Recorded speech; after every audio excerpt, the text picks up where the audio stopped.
Welcome to the last two words of every story ever written. The end. This is the final edition of AFC Fylde Still We Rise, here on Football Manager 2020 and on YouTube. All good things must come to a conclusion, and we begin this special episode by finding out how the other teams did in the Still We Rise universe at the end of the 2022-23 season. We begin with the FA Trophy that was won in extra time by Solihull Moors over Exeter City. Exeter City were drawn as Fylde's opponents in the real-life FA Cup first round just this week.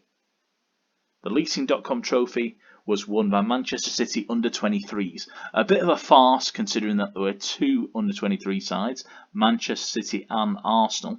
It was the Citizens taking it in extra time, but the fact that we've got those two Premier League under-23 sides winning a trophy that was, I think, designed to give the lower league clubs something to go for and get a day out at Wembley is a bit nonsensical for me.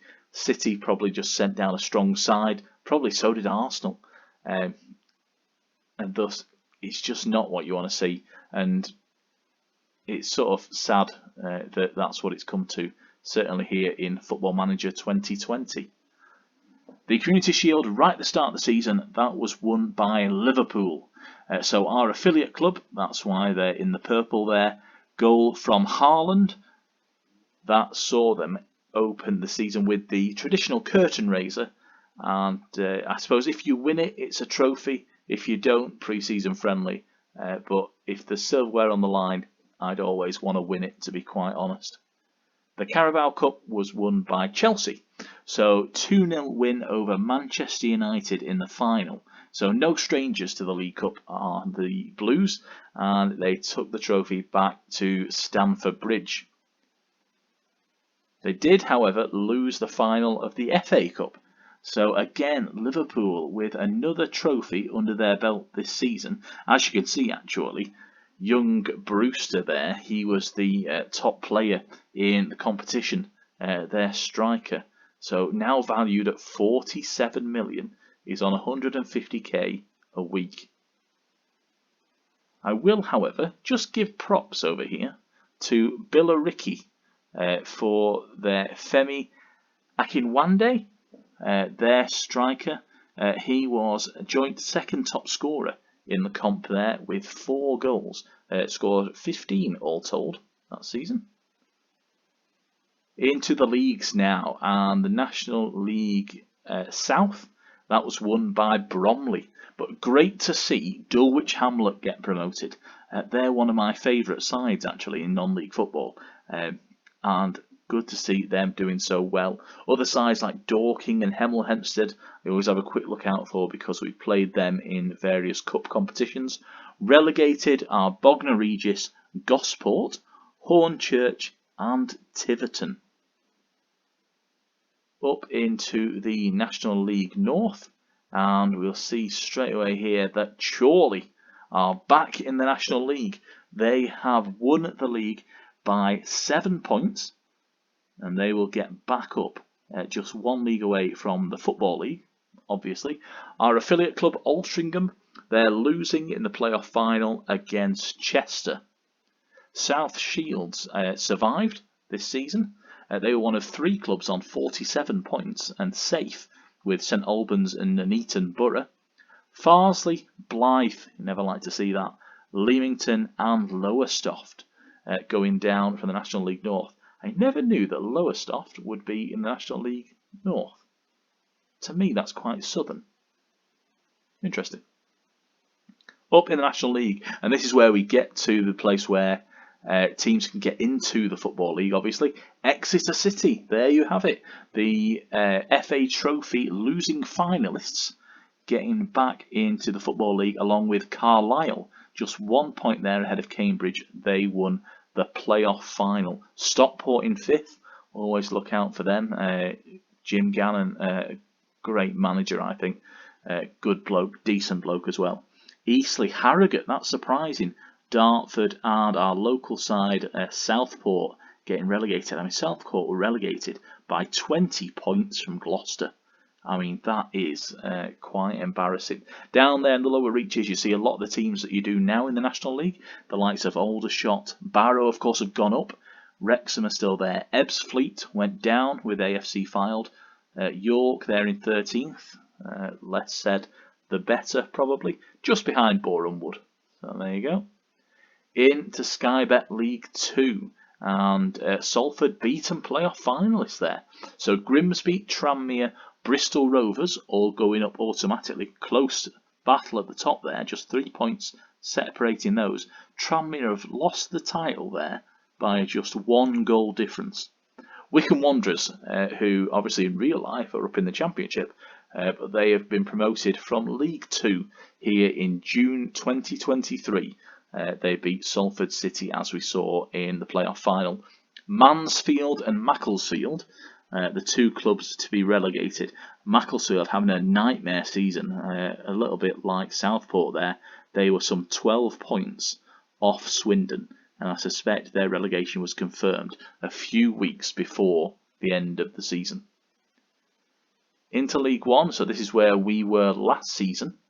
And Rotherham are the team to win the title there. Again, just a point in it, back from Luton, but they did have quite a buffer to the playoff teams. Ipswich, Shrewsbury, Charlton Athletic and Wigan Athletic, making that. Wigan made it just by goal difference over Oxford, and it was Charlton who prevailed at the little end of season tournament there. Bolton are still there. They're still in 11th in League 1. Surprising to see them still that far down. Crewe Alexandra, Lincoln, Oldham and Forest Green Rovers, the teams to get relegated. Portsmouth survive in League 1 by just 2 points. The Sky Bet Championship, that was of course the league that ourselves we featured in. We finished 6th, making it into the playoffs by 5 points from our local rivals, Preston North End. But in that playoffs, there were Crystal Palace, West Brom and Swansea, along with ourselves. Now, 3 teams there with a lot of Premier League experience, as have Aston Villa and Norwich, the 2 sides who went up automatically. Villa winning the title by just a point, and Crystal Palace dropping into the playoffs by a point, as you can see. But Palace prevailed in the big showpiece occasion at Wembley. The one with so many millions on the line. They beat Swansea 4-1, having knocked us out in the Championship playoff semi-finals.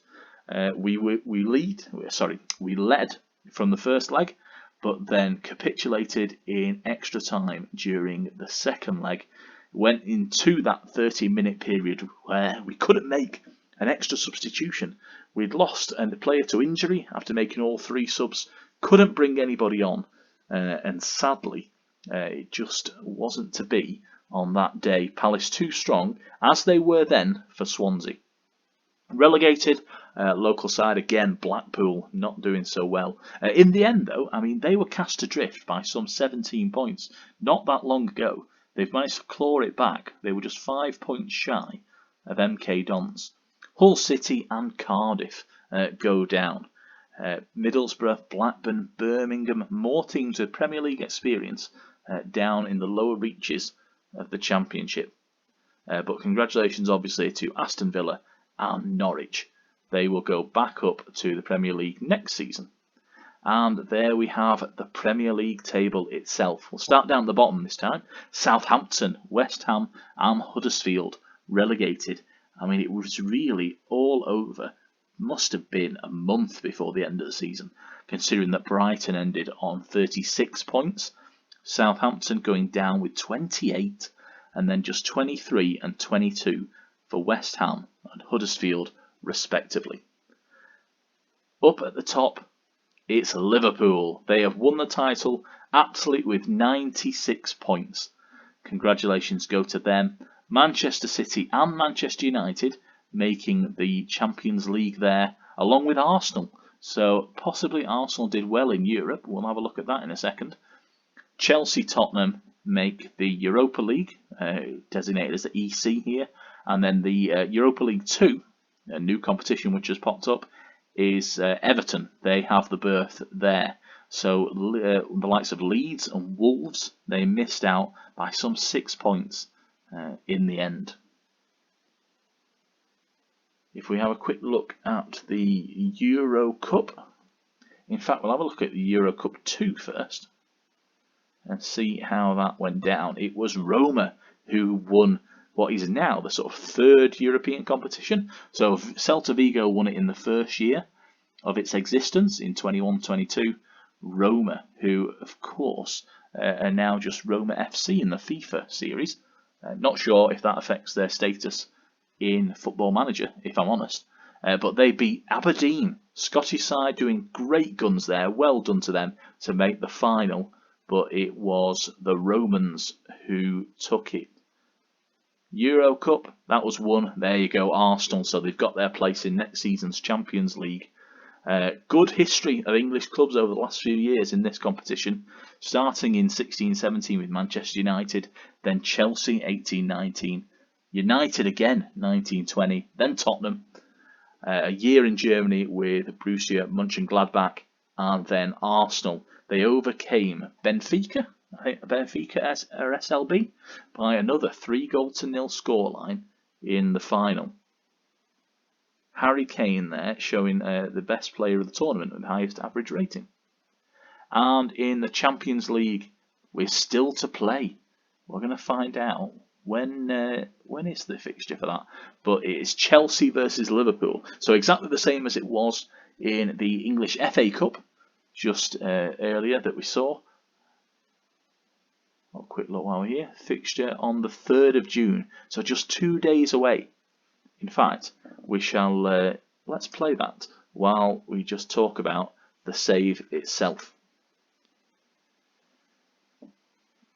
So now we should really come to the coasters, AFC Fylde. So I've taken the team there all the way from the National League through League 2, League 1 and into the Sky Bet Championship playoffs, where we of course fell to Crystal Palace.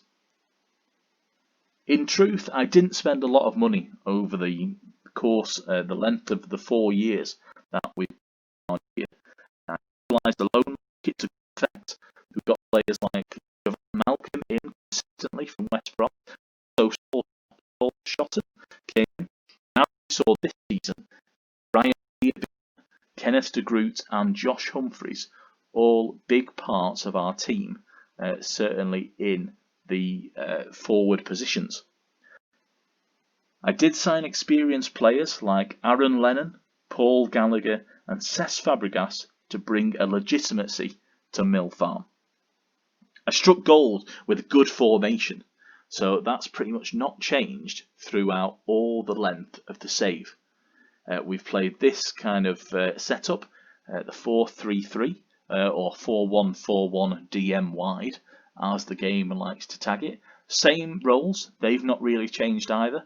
We messed about a bit with the forward, so we tried a deep lying forward, we tried a false 9, and we sort of settled on a target man up there. The other part of that is that from the start I worked hard on set pieces, and they've paid dividends in every league we have contested. So our set pieces, here we have our corner routines. Do feel free, of course, to pause the screen. This is pretty much how we've played it for the last 4 years. It hasn't changed that much. As you can see, doing the same sort of thing. We're doing the fake short option and then whipping the ball in with an in-swinger. That's not to say, however, that there weren't negatives.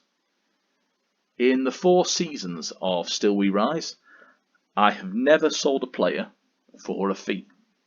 Not once have I ever been courted for another job. I've never been offered the chance, never been linked with a move elsewhere. I've always been just AFC Fylde. Even on occasions when I've saved the game, gone away, applied for a job in the Premier League, usually somebody in the lower reaches, and been rejected. Not even been given the dignity of an interview. I often get feedback to say that I don't have any experience taking teams away from the relegation zone. which is somewhat ironic considering that every single year Fylde have been predicted to be relegated from the league since we went up from the National League. We were of course predicted to do well, and just makes it seem so strange that in real life Fylde went down from the National League when in the game, and they should have been strong in real life. It just didn't happen. Dave Challoner didn't get it right at the start of the season, and Jim Bentley kind of didn't again with the players that he had at his disposal. I shouldn't have been able to win 3 successive promotions though. Certainly not with the players that I've bought through. And I've bought through Scott Duxbury. He's been here since the start. As has Tom Walker. He's been here. Luke Burke has been here all the way through. Nick Horton. Jovan Malcolm, in fact, was he was on loan with us for 3 seasons before we signed him permanently. Tyrone Williams we took from the National League as well, as we did with goalkeeper Mitch Walker, who's been an absolute superstar for us this season. Shall we just have a quick check? Break away to have a quick check on the European Champions League final. Chelsea got the win on penalties over Liverpool. So our affiliate club there, not quite winning the trophy.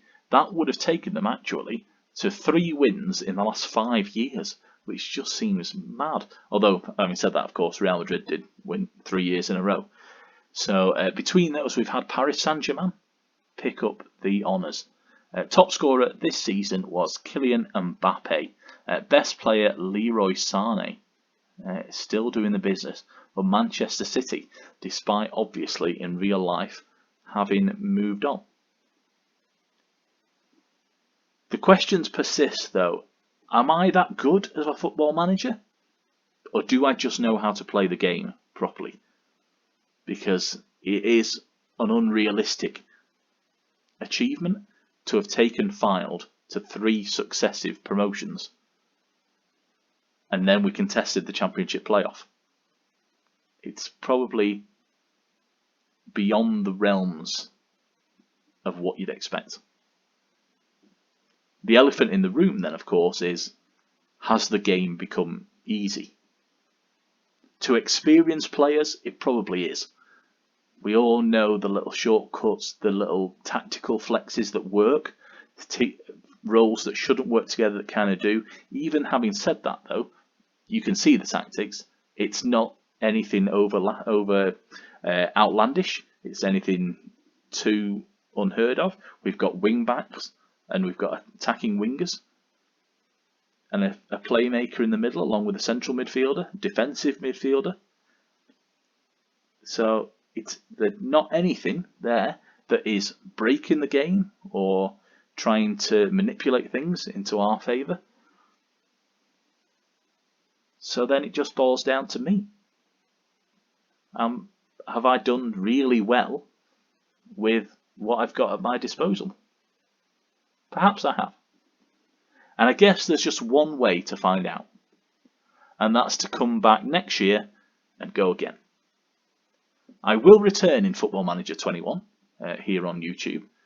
I have really enjoyed what I've done here. It's been my first YouTube save and I've got the opportunity to try out editing techniques, mess about with thumbnails, and get used to having this microphone in front of my face. I'm not ready yet for the whole camera business and sort of putting myself in the corner of the screen. I don't know how that works, and I think I'm probably a year away from that sort of thing.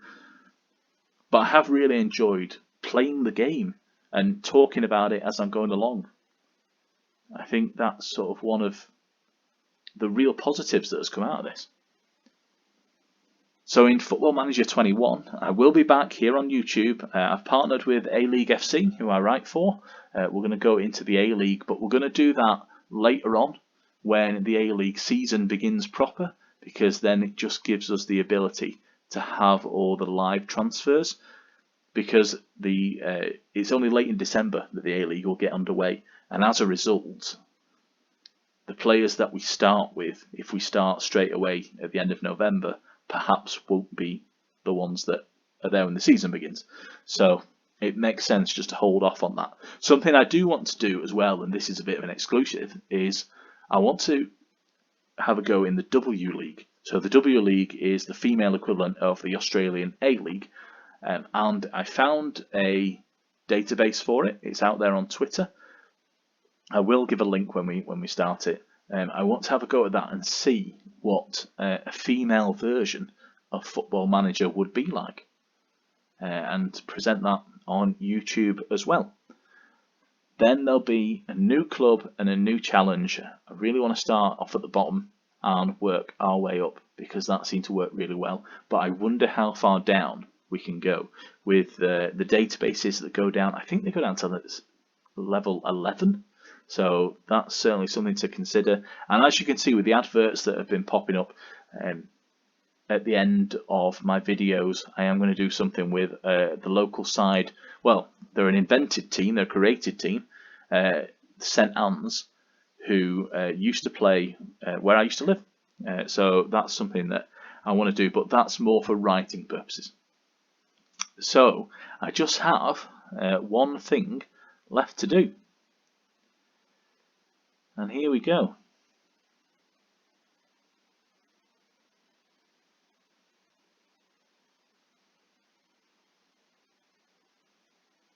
I've now stepped down from my position as AFC Fylde manager. The favourite to get the job is Danny Cowley. Other managers such as Graham Potter, David Adams are being linked with the Fylde seat. I will surely prove hard to replace, considering his wealth of experience and previous track record. Social feed changes, they always happen. Fantastic. I've still kept hold of Ruby Dempsey as my personal assistant, and Jake Simpson and James Beattie have left the club in the wake of former manager Charlie's recent departure. Well, I say one thing, but stay tuned after this short break to find out what happened next for AFC Fylde.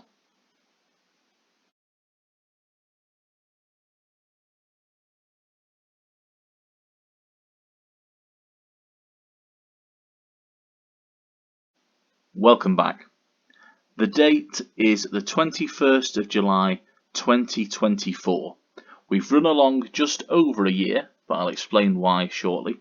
And as you can see at the top of the screen there, AFC Fylde are back in the Sky Bet League One. They must have suffered relegation from the Championship in the season since I resigned. Here on the league history page, we can see that we began all the way back in the Vanarama National League. We finished top there, first place. We then finished in first in Sky Bet League 2 a season later, maintained that success in Sky Bet League 1, and then we rounded out the series with a 6th place finish in the Sky Bet Championship. Let's just have a quick look at the championship table so that we can see what exactly happened to Fylde in the season. So up at the top it was West Ham and Southampton who earned automatic promotion. Southampton only by 2 points from Bristol City. Swansea finally got their promotion back to the Premier League. They missed out in the playoff final a year ago to Crystal Palace, who defeated us in the playoff semi-final. But then in 2024 they have achieved their goal, made it back to the Premier League. Down at the bottom of the table, however, AFC Fylde 24th place with just 24 points. Only 5 wins all season, and they end 12 points shy of Luton Town in 21st. Not much better for Preston North End, if we're honest, because they finished in 20th. In terms of the results, it was not good for AFC Fylde. They didn't get a win until the 23rd of September with a 2-0 success against Rotherham at Mill Farm, Ashley Hunter with a penalty, and Adam Lewis in the first half. They wouldn't win again until the 30th of December. That was against Millwall, and despite Sandler getting sent off in the second half, they triumphed through Jovan Malcolm, Andy Shaw and Tom Walker. George Alexander had given Millwall the lead early on in that game. Their next win came some 17 games later, I think, against MK Dons. That was through Mason Bennett and a second half goal from Randall Williams, Albie Morgan for the Dons. And they ended the season with a win against Rotherham again, and then a 3-0 triumph at Mill Farm against Preston North End. Jovan Malcolm, Mason Bennett with a penalty, and Ashley Hunter on the scoreline in the final few minutes. So not a great season for Fylde, if we're honest. In terms of their manager, they actually had 3 different managers throughout the season, 2 of which were permanent. Quinton Fortune, a former Manchester United player, came in. He won only 5% of his games, 1 win out of 19 played, and unfortunately he was sacked on the 25th of November. Russell Martin, who was the under-23s boss while I was with the Coasters, he took over for just 23 days, drew 1 and lost 4 of his 5 in charge. But since then, Nigel Adkins has been the boss. He has had 24 games in the role since the 18th of December, and he oversaw the Coasters finishing in 24th in the Sky Bet Championship, getting them relegated to the League One. In terms of transfers, there's been obviously plenty to happen. It's now been, well, we are in the midst of the second transfer window since I have departed. I set up 2 of these deals, so Danny Finlayson from Rangers on a free transfer and Matthew Smith from Arsenal for 275k. Quinton Fortune, he was responsible for splashing out on the likes of Mike Cooper from Plymouth, Toby Civic from Sunderland, so 120k on Civic, 275 on Cooper. They also did bring in Mason Bennett. Now, I mentioned that he was one of the scorers in some of the games there. He was somebody I was looking at for quite a long time. Never managed to get him over the line, but Quinton Fortune seemingly did. By the time Nigel Adkins was appointed, he brought in a loan player from Manchester United. Not unlike myself, we brought in obviously Kenneth de Groot from United the season prior.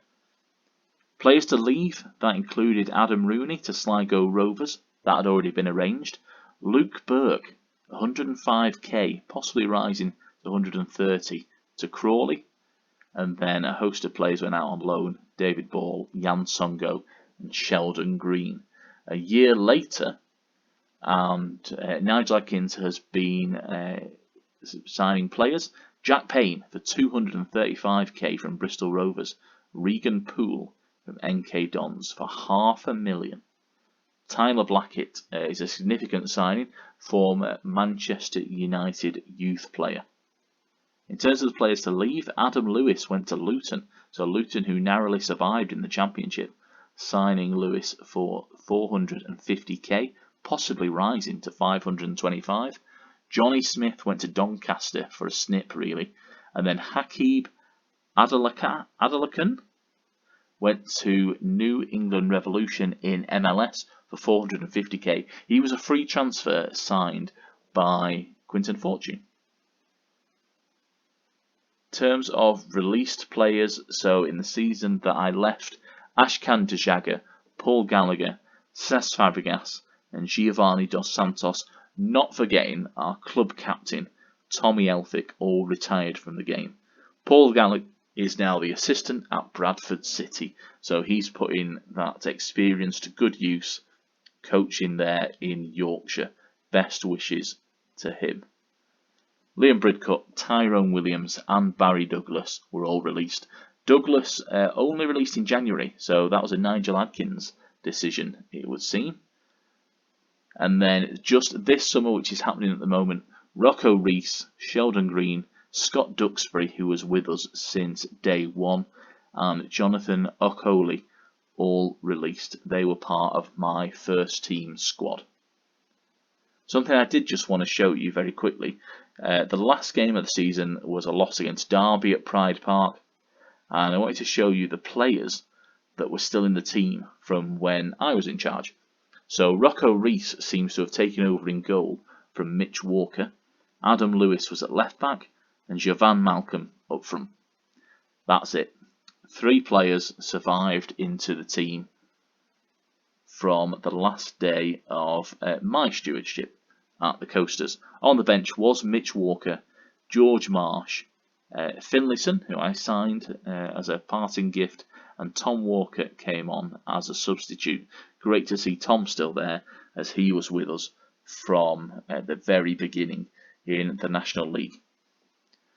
That's what's happened to the Coasters. They do have a legitimate shot of getting back up into the Championship. Media prediction is 6th, which is great. They could indeed make it back up to the Championship this season. And they've started pretty well this year with a few friendly wins, getting some good performances on the doors. 3 clean sheets as well. Got to give them the credit for that. But what of me? Well, after sitting out a full year in the game, I waited until the end of the European Championship and then pounced on the available job. I was appointed manager of Norway.